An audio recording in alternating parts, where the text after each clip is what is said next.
Classroom Tips: as habilidades linguísticas na aula de inglês. Sou Walterley Guedes Freitas, professor de língua inglesa, e este produto educacional foi produzido a partir da pesquisa de mestrado intitulada Listening and Speaking: habilidades linguísticas no ensino-aprendizado da língua inglesa na Escola Maria Carmozina Pinheiro, em Porto Velho, Rondônia. Com orientação da professora doutora Juraci Machado Pacífico, da Universidade Federal de Rondônia, UNIR, por meio do Programa de Pós-Graduação em Educação Escolar, Mestrado e Doutorado Profissional. O objetivo do estudo foi compreender o potencial das habilidades linguísticas Listen e Speaking como protagonistas para ensinar e aprender inglês na escola pública. Neste vídeo, apresentaremos os aspectos teóricos e metodológicos para trabalhar as habilidades linguísticas, compreensão e produção oral, listen e speaking, compreensão e produção escrita, reading e writing, conforme realizamos em nossa prática docente. Além disso, também exibiremos 4 aulas como exemplos para trabalharmos com as 4 habilidades. Sendo assim, nossa proposta evidencia o processo de ensinar e aprender inglês em um ambiente que se organiza considerando a carga horária de uma aula por semana, com duração de 45 minutos, com um número superior a 25 alunos por sala e o material pedagógico e tecnológico disponíveis por vezes reduzidos, o que torna a realidade vivenciada diferente de uma escola de idioma. Esse vídeo está organizado em 2 partes, sendo que na primeira parte se encontram as contribuições teóricas orientadoras de nossa produção. Já na segunda parte, apresentamos a prática de como trabalhar com as habilidades linguísticas nas aulas de inglês, conforme realizamos na pesquisa de mestrado. E finalizamos com as contribuições finais, esperando que as orientações deste produto educacional inspire outros docentes em suas práticas pedagógicas.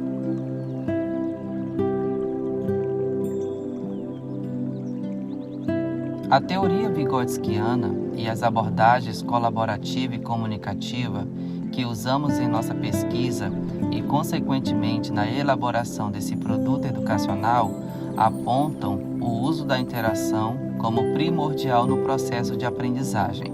Ou seja, nesse tipo de aprendizagem, os alunos precisam trabalhar juntos na construção do conhecimento e o professor na mediação deste. Vygotsky aponta que a interação social é essencial para o desenvolvimento cognitivo dos indivíduos, uma vez que é mediadora desse processo.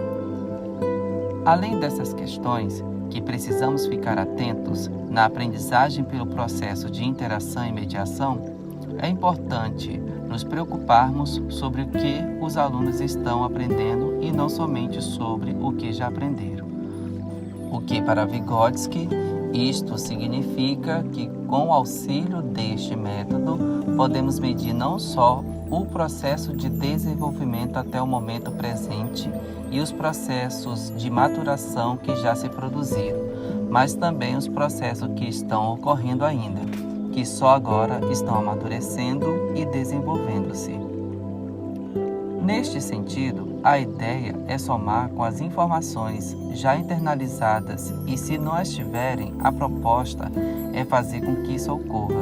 E segundo as ideias de Vygotsky, os sujeitos só conseguem seus conhecimentos, essas internalizações, a partir de relações interpessoais de trocas mediadas pelo meio, pois aquilo que parece individual na pessoa é, na verdade, resultado da construção da sua relação com o outro, sempre havendo espaços para os outros aprendizados nessas relações.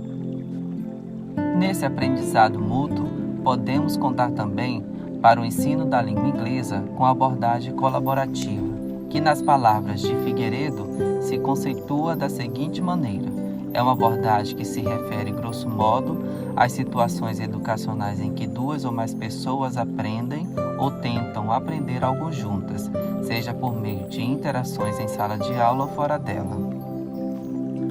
Esta abordagem fundamenta-se principalmente na teoria histórico-cultural construída por Vygotsky e seus colaboradores, que designam o ser humano como ser social capaz de aprender por meio da interação com outros seres.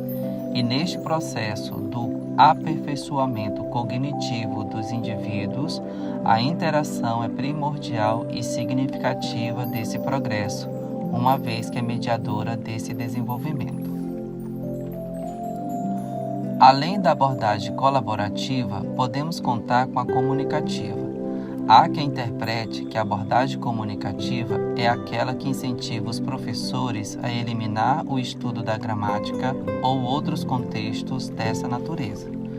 Todavia, esse processo metodológico inclui a oralidade e normas em condições favoráveis para a aquisição de um desempenho na aprendizagem de uma nova língua, pois o método comunicativo, segundo Almeida Filho, não é aquele que exige um professor que exclua a gramática ou outras formalizações, nem aquele que exige professor e materiais informativos para ensinar a linguagem oral.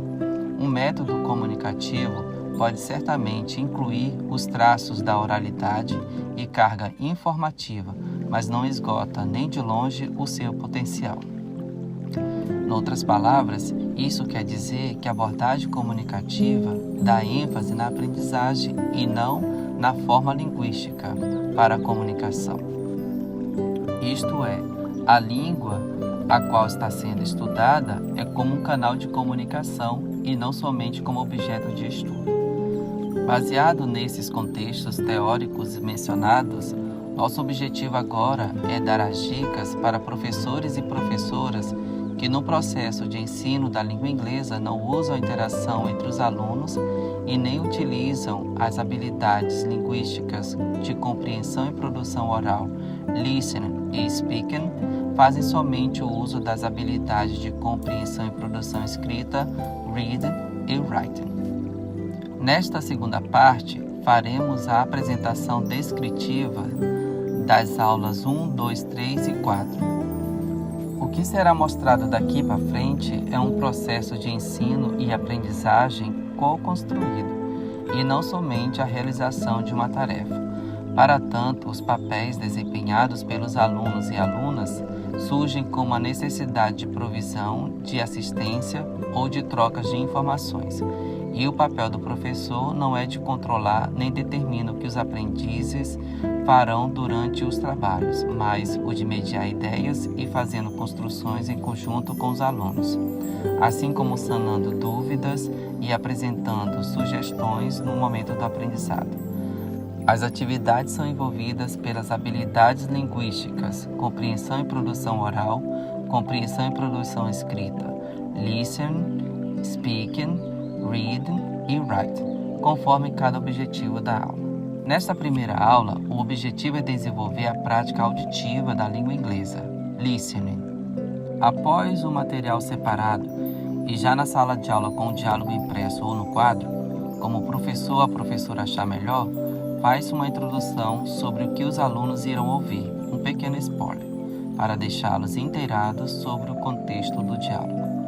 Depois, coloca o áudio para tocar umas 3 ou 4 vezes e durante essas repetições, o professor ou a professora vai explicando por meio do texto o assunto planejado anteriormente, como também vai fazendo a tradução coletivamente, perguntando, por exemplo, se os alunos e alunas sabem o significado de alguma palavra ou frase. Como o tempo não permite continuar o assunto, a aula se encerra com várias discussões sobre a tradução do texto ou sobre o que os alunos e alunas conseguiram traduzir. Na próxima aula, retoma-se o áudio. A avaliação poderá ser realizada a partir da observação e também fazendo alguns registros sobre os avanços ou aspectos a serem retomados. Desenvolver a prática da oralidade na língua inglesa speaking. Nesta segunda aula, O professor ou a professora coloca o áudio para tocar algumas vezes, fazendo uma revisão da aula anterior. E depois disso, o professor ou a professora lê o diálogo, pedindo para os alunos repetirem em seguida, incentivando-os na pronúncia correta, a desenrolar a língua, por assim dizer, pois no final eles irão fazer um trabalho falando inglês. Após essa prática de repetição, os alunos sentam em grupos e, a partir do texto, eles criam outras frases em inglês e escolhem uma delas para ler em voz alta. Caso queiram ler todas, não haverá problema. A avaliação será a partir da elaboração das frases e das leituras realizadas. Desenvolver a prática auditiva, leitura e escrita na língua inglesa. Listening, reading e writing. Para trabalharmos as habilidades compreensão e produção escrita e, mais uma vez, a compreensão oral, faremos um ditado, com o texto novamente impresso ou no quadro. O professor ou a professora dita frases ou palavras aleatoriamente. Os alunos escrevem no caderno. Isto quer dizer que, ao procurar as frases ou as palavras ditadas, os alunos terão que ouvir primeiro, ler e posteriormente escrever. Assim, trabalhamos as habilidades de compreensão oral, compreensão e produção escrita com os alunos. Realizado o ditado, os alunos, mais uma vez em duplas ou em pequenos grupos, fazem a tradução do ditado. Outra possibilidade é o Vocabulary Game, jogo de vocabulário. O professor ou a professora dita a palavra ou a frase em português, os alunos e alunas leem procurando em inglês e, após isso, escrevem no caderno, tanto em português quanto em inglês. Desta forma, o professor ou a professora trabalha as habilidades, como já dissemos, compreensão oral, compreensão e produção escrita. A avaliação vai acontecendo a partir de nossa observação e fazendo alguns registros sobre os avanços ou aspectos a serem retomados. Desenvolver a prática da fala na língua inglesa speaking. Para fechar nossas dicas, retornamos à prática de produção oral.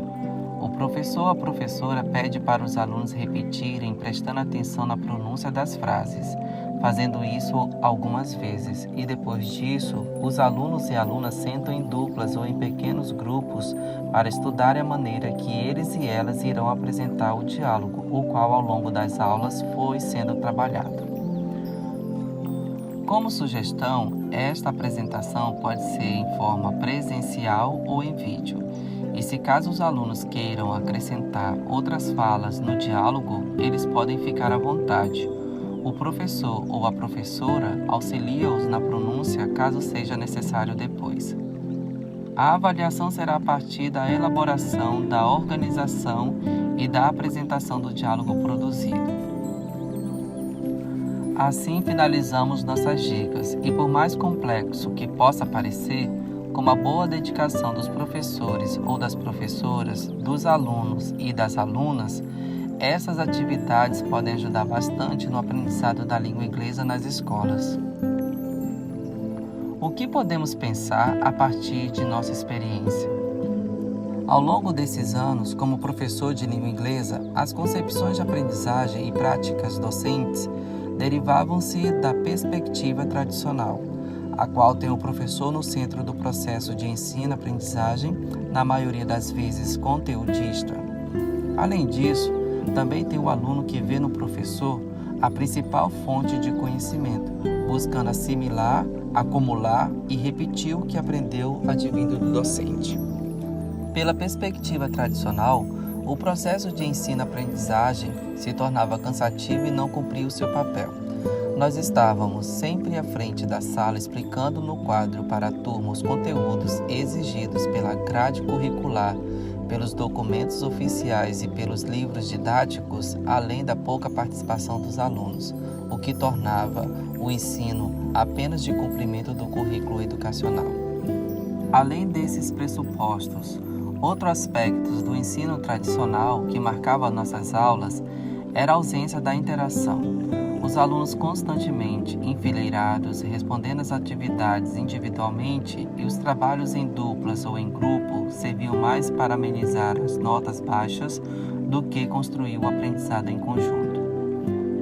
Porém, pelas habilidades linguísticas, podemos observar nas dicas apresentadas o afastamento, até diríamos eliminação de práticas tradicionais, dando espaço à interação, trazendo movimentação, participação, criação de outras possibilidades de aprendizagem e colocando os alunos responsáveis também pelo processo de ensino-aprendizagem e pela elaboração de estratégias para realizar as atividades. O que para nós confirma a ideia de Vygotsky, quando diz que a interação social é importante ao desenvolvimento cognitivo dos indivíduos, uma vez que essa interação é mediadora desse processo. Além da interação ser imprescindível na aprendizagem, o que compreendemos também por Vygotsky é que no melhoramento do nível de aprendizagem, o mais importante do que o sujeito conduzir suas ações sobre o meio é esse sujeito saber interagir com e sobre este meio. Conforme os alunos vão interagindo nas atividades, seguindo as orientações mediadas pelo docente e também pelos conhecimentos prévios dos demais colegas e pela linguagem, eles determinam a construção de uma aprendizagem em interação e na construção do conhecimento de forma mais autônoma na língua inglesa.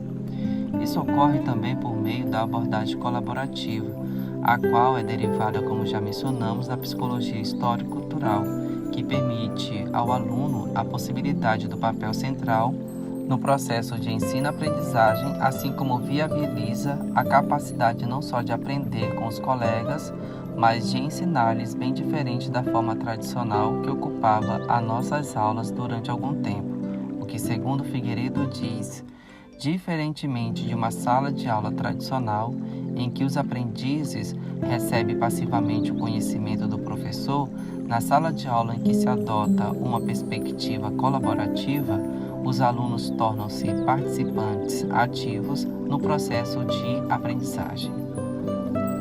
Além da abordagem colaborativa nas aulas de inglês, tivemos também a abordagem comunicativa, que, segundo Almeida Filho, esta incentiva o aluno a expressar aquilo que ele deseja ou de que precisa. As técnicas são interativas, com trabalhos em pares ou em pequenos grupos, trabalhando muitas vezes simultaneamente na sala de aula. Nas dicas, é possível enxergar a interação, as abordagens comunicativa e colaborativa, os alunos e alunas deixando de serem meros coadjuvantes por meio das habilidades linguísticas no processo de ensino-aprendizagem, tornando-se personagens principais do aprender. Elaborar esse vídeo e o caderno educacional que está disponível na página do mestrado foi uma experiência singular. Ao mesmo tempo que nos exigiu muito trabalho, também nos proporcionou muitos conhecimentos, como olhar para a nossa prática pedagógica, não no intuito de criticar, mas de pensar em soluções que contribuíssem para melhorar a aprendizagem dos alunos. É necessário esclarecer que não propomos substituições, mas apontamos outras possibilidades a serem exploradas que, em nossa experiência na Escola Maria Carmozina Pinheiro, apresentaram resultados significativos. Portanto, ficam aqui nossas dicas e contribuições embasadas em teorias tão representativas para a educação. Até a próxima!